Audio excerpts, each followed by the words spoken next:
Klik to link to flick.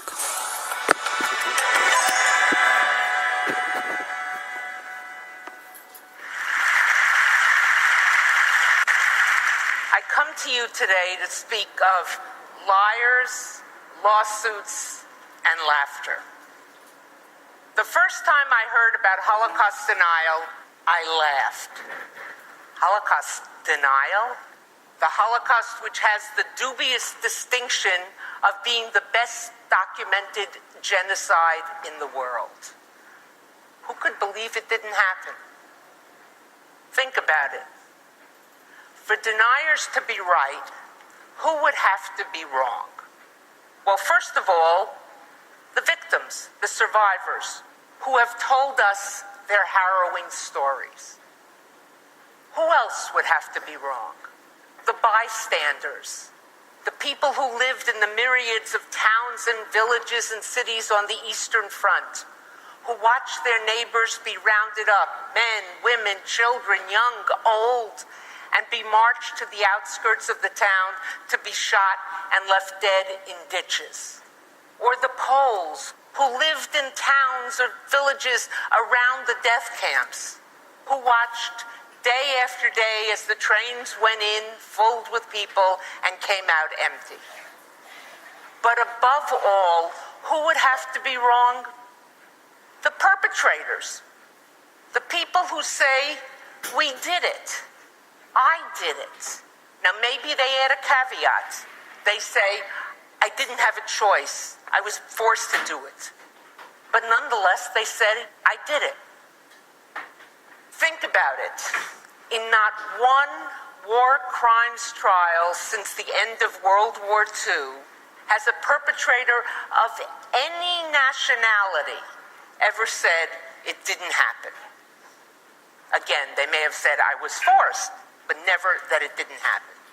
Having thought that through, I decided denial was not going to be on my agenda. I had bigger things to worry about, to write about, to research, and I moved on. Fast forward a little over a decade, and two senior scholars of the Holocaust, two most prominent historians of the Holocaust, approached me and said, Deborah, let's have coffee. We have a research idea that we think is perfect for you. Intrigued and flattered that they came to me with an idea and thought me worthy of it, I asked, what is it? And they said, Holocaust denial. And for the second time, I laughed. Holocaust denial? The flat earth folks? The Elvis is alive people? I should study them? And these two guys said, yeah, we're intrigued. What are they about? What's their objective? How do they manage to get people to believe what they say? So thinking, if they thought it was worthwhile, I would take a momentary diversion. Maybe a year, maybe 2, 3, maybe even 4. In academic terms, that's momentary. We work very slowly. And I would look at them. So I did. I did my research, and I came up with a number of things, two of which I'd like to share with you today. One, deniers are wolves in sheep's clothing. They are the same Nazis, neo-Nazis. You can decide whether you want to put a neo there or not. But when I looked at them, I didn't see any SS-like uniforms, swastika-like symbols on the wall, Sieg Heil salutes, none of that. What I found instead were people parading as respectable academics. What did they have? They had an institute for historical review. They had a journal, a slick journal, a journal of historical review. One filled with papers, footnote-laden papers. And they had a new name. Not neo-Nazis, not anti-Semites, revisionists. They said, we are revisionists. We are out to do one thing, to revise mistakes in history. But all you had to do was go 1 inch below the surface. And what did you find there? The same adulation of Hitler, praise of the Third Reich, anti-Semitism, racism, prejudice. This is what intrigued me. It was anti-Semitism, racism, prejudice parading as rational discourse. The other thing I found, many of us have been taught to think there are facts and there are opinions. After studying deniers, I think differently. There are facts, there are opinions, and there are lies. And what deniers want to do is take their lies, dress them up as opinions, maybe edgy opinions, maybe sort of out-of-the-box opinions, but then if they're opinions, they should be part of the conversation. And then they encroach on the facts. I published my work. The book was published, Denying the Holocaust, The Growing Assault on Truth and Memory. Came out in many different countries, including here in Penguin, UK. And I was done with those folks and ready to move on. Then came the letter from Penguin, UK. And for the third time, I laughed. Mistakenly. I opened the letter, and it informed me that David Irving was bringing a libel suit against me in the United Kingdom for calling him a Holocaust denier. David Irving suing me? Who was David Irving? David Irving was a writer of historical works, most of them about World War II, and virtually all of those works took the position that the Nazis were really not so bad. And the Allies were really not so good. And the Jews, whatever happened to them, they sort of deserved it. He knew the documents, he knew the facts, but he somehow twisted them to get this opinion. He hadn't always been a Holocaust denier, but in the late 80s, he embraced it with great vigor. The reason I laughed also was this was a man who not only was a Holocaust denier, but seemed quite proud of it.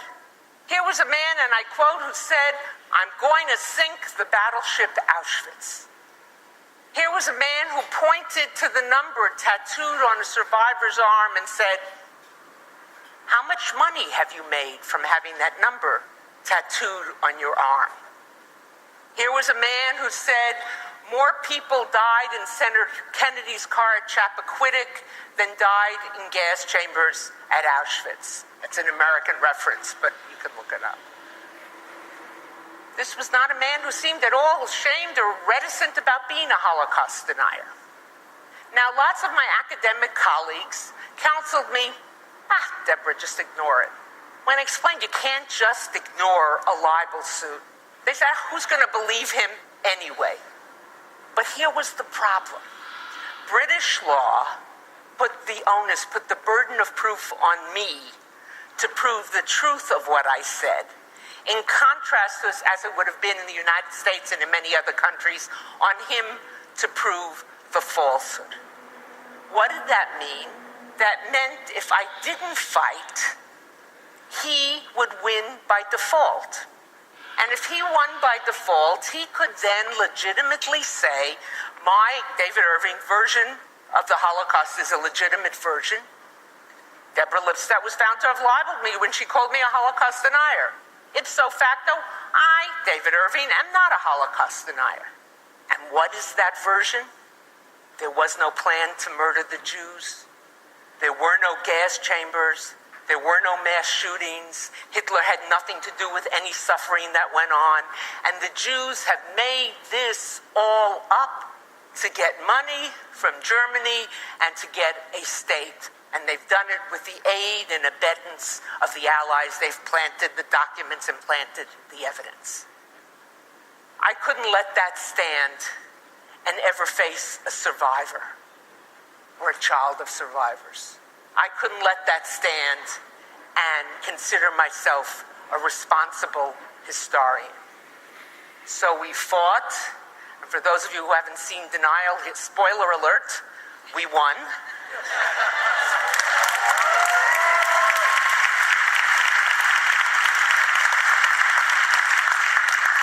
The judge found David Irving to be a liar a racist, an anti-Semite. His view of history was tendacious. He lied, he distorted, and most importantly, he did it deliberately. We showed a pattern in over 25 different major instances, not small things. Many of us in this audience write books or writing books. We always make mistakes. That's why we're glad to have second editions, correct the mistakes. But these always moved in the same direction. Blame the Jews, exonerate the Nazis. But how did we win? What we did is follow his footnotes back to his sources. And what did we find? Not in most cases and not in the preponderance of cases, but in every single instance where he made some reference to the Holocaust, that his supposed evidence was distorted, half-truth, date changed, sequence changed. Someone put at a meeting who wasn't there. In other words, he didn't have the evidence. His evidence didn't prove it. We didn't prove what happened. We proved that what he said happened, and by extension all deniers, because he either quotes them or they get their arguments from him, is not true. What they claim, they don't have the evidence to prove it. So why is my story more than just the story of a quirky, long, 6-year, difficult lawsuit, an American professor being dragged into a courtroom by a man that the court declared in its judgment was a neo-Nazi polemicist? What message does it have? I think in the context of the question of truth, it has a very significant message. Because today, as we well know, truth and facts are under assault.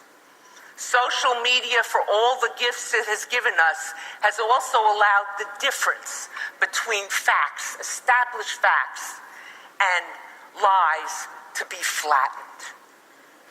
Third of all, extremism. You may not see Ku Klux Klan robes, you may not see burning crosses, you may not even hear outright white supremacist language. It may go by names alt-right, National Front, pick your names. But underneath, it's that same extremism that I found in Holocaust denial parading as rational discourse. We live in an age where truth is on the defensive.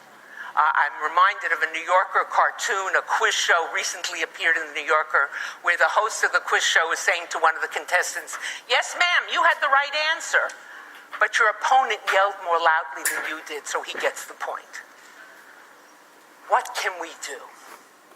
First of all, we cannot be beguiled by rational appearances. We've got to look underneath, and we will find there the extremism. Second of all, we must understand that truth is not relative. Flick to link, a link to flick. My photo taste is the Pinterest, because they are the best. This is a download from BBC Learning English. To find out more, visit our website. 6-Minute Grammar. From BBC Learning English.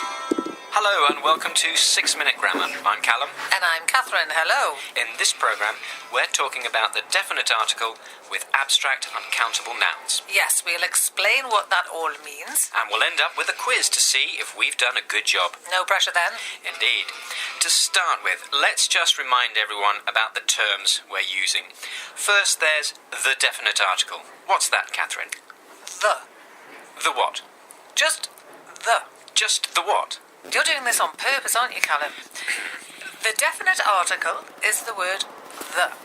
Articles are used before nouns. Today's topic is using the with abstract uncountable nouns. Tell us about those. Okay, now before I get to the abstract part, let's just remind everybody about uncountable nouns, which you might also hear described as mass nouns. And these are nouns that, as the name suggests, you can't count. They have no plural form. So, words like air, water, cheese, money... Wait a minute. Yes? Did you say money? Yes. did you say you can't count money? That's right. You can't count money, at least not grammatically. You can't count money in the same way as you can count, for example, chairs. Because when you count chairs, you can just give a number. How many chairs are there? 3, 10, 2,150. But if I ask you, Callum, how much money you have in your pocket, what would you say? Okay, well, let me see. I've got 5, 10, 15 pounds. I've got 15 pounds, so I can count money, surely. Well, yes, you've got 15 pounds, but you haven't got 15 monies. So, pounds are countable, money isn't. We are counting the pounds. I see. And what are abstract uncountable nouns then? Well, before we go to abstract, let's first talk about the concrete ones. Now, concrete uncountable nouns are things you can physically experience. That's things you can touch, see, hear, smell, or taste. But abstract nouns don't refer to these physical things. Abstract nouns refer to ideas, feelings, emotions, qualities, and concepts. So things like love, fun, happiness, bravery, patience, enthusiasm, and childhood. But I'm sure I experienced childhood. It seemed pretty real to me. Well, when we describe something as abstract, it doesn't mean that it isn't real. You certainly were a child, Callum, at some time, whenever that was.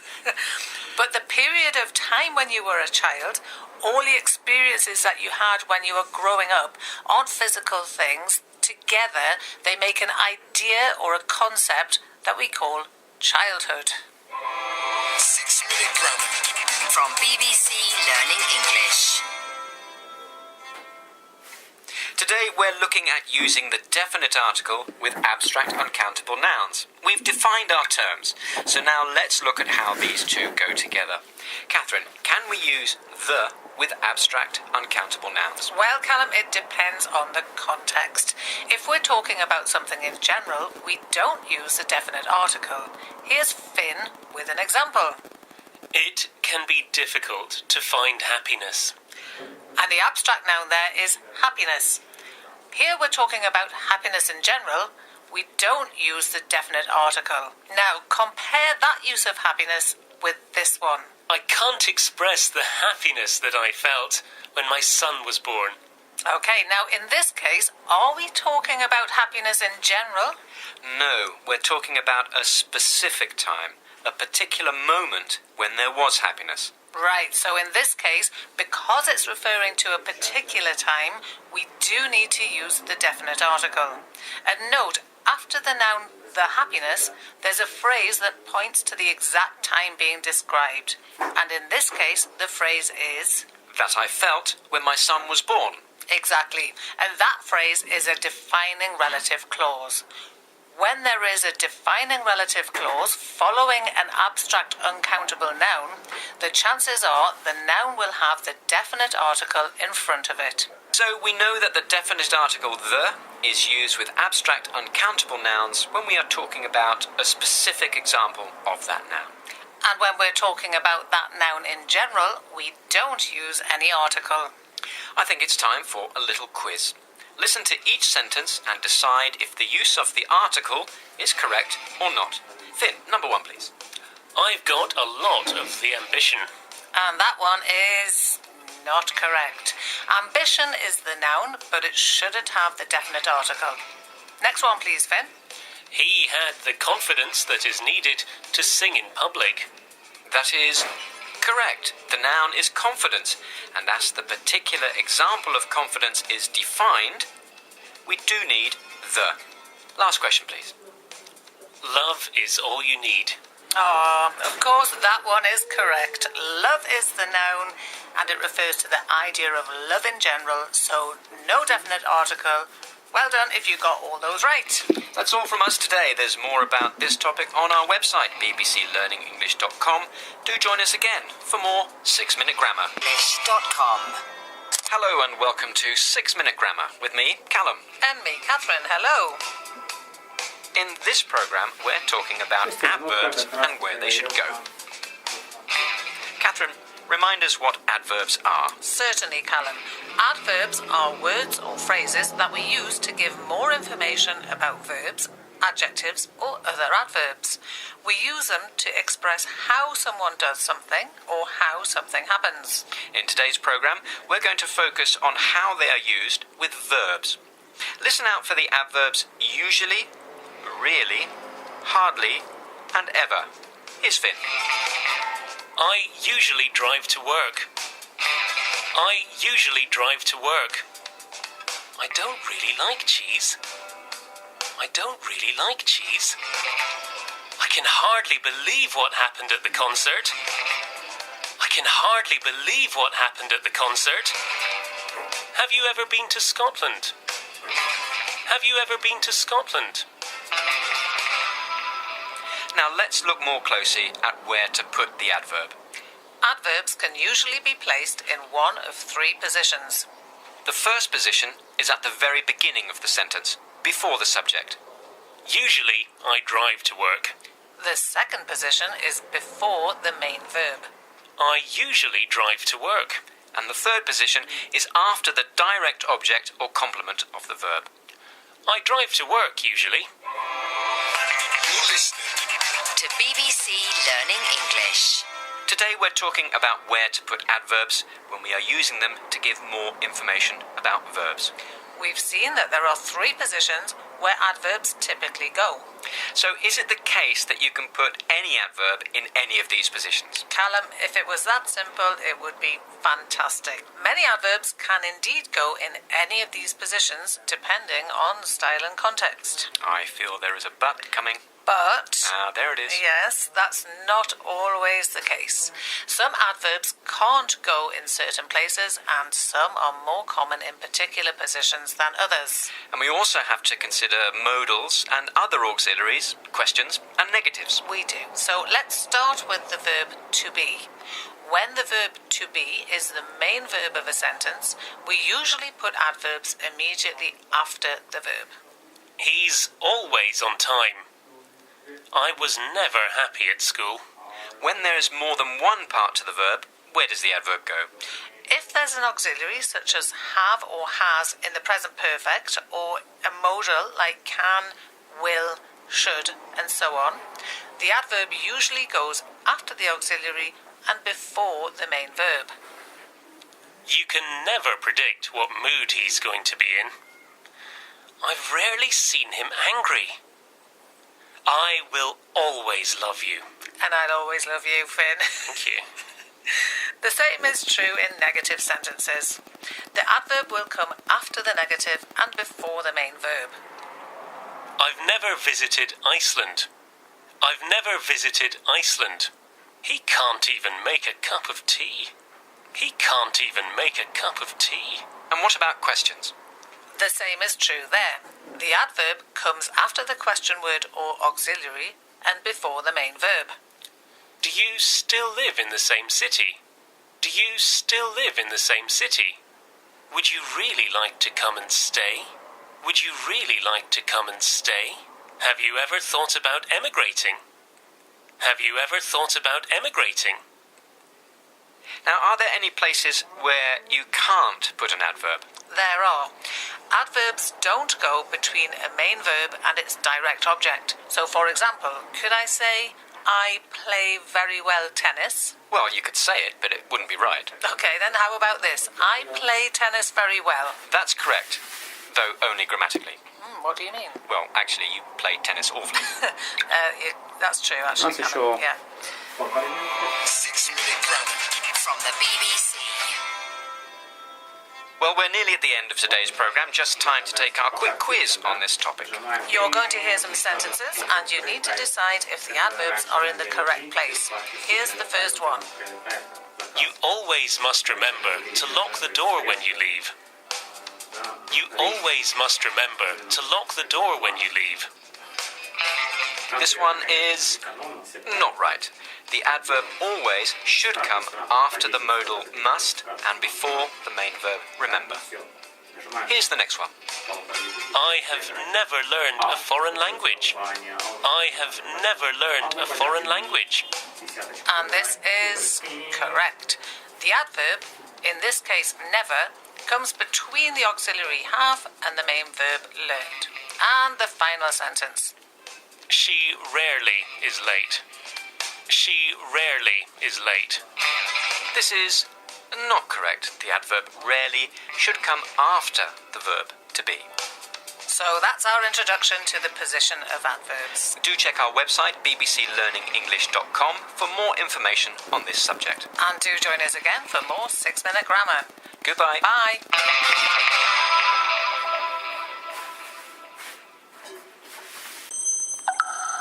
Flick to link, link to flick.